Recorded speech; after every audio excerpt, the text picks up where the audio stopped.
sebagai penuntut ilmu, mestinya kita bertanya kepada diri kita.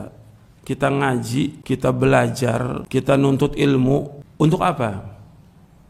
Tujuannya kita belajar ini untuk apa? Ada yang bisa jawab? Kita ngaji ini buat apa kita ngaji? Jawab. Kita ngaji ini nuntut ilmu untuk apa? Menghilangkan kebodohan. Terus? Apa lagi? Jawab. Kita nuntut ilmu, kita ngaji untuk apa? Kita belajar. Supaya kita paham apa tujuan kita sih belajar ini. Jawab.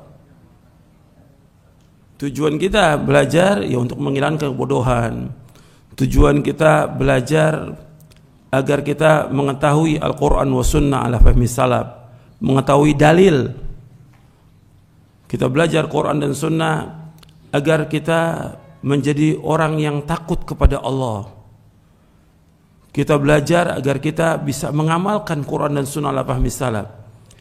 Kita belajar agar kita masuk ke dalam sorga.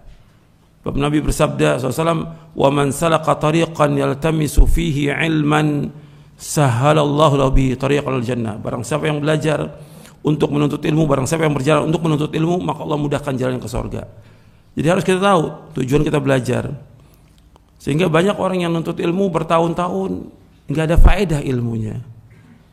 Bahkan yang lebih dari 10 tahun nuntut ilmu, belajar. Ada juga yang kuliah sampai gelar S1, S2 sampai dokter. Tujuannya apa dia belajar?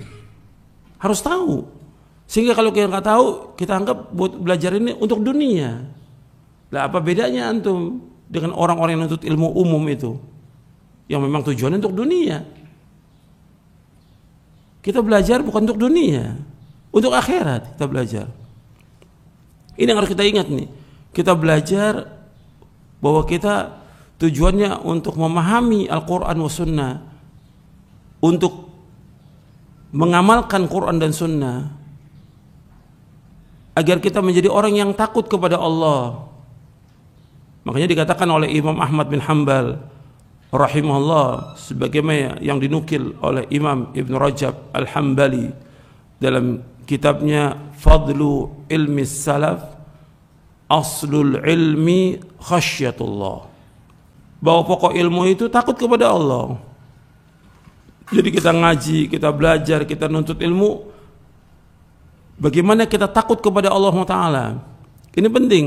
Sehingga dengan kita takut kepada Allah, kita berhati-hati dalam hidup ini. Betul-betul kita berusaha untuk melaksanakan tauhid kepada Allah, menjauhkan syirik. Berusaha untuk melaksanakan sunnah, menjauhkan bid'ah. Untuk bagaimana kita taat kepada Allah dan menjauhkan perbuatan dosa dan maksiat. Takut kepada Allah.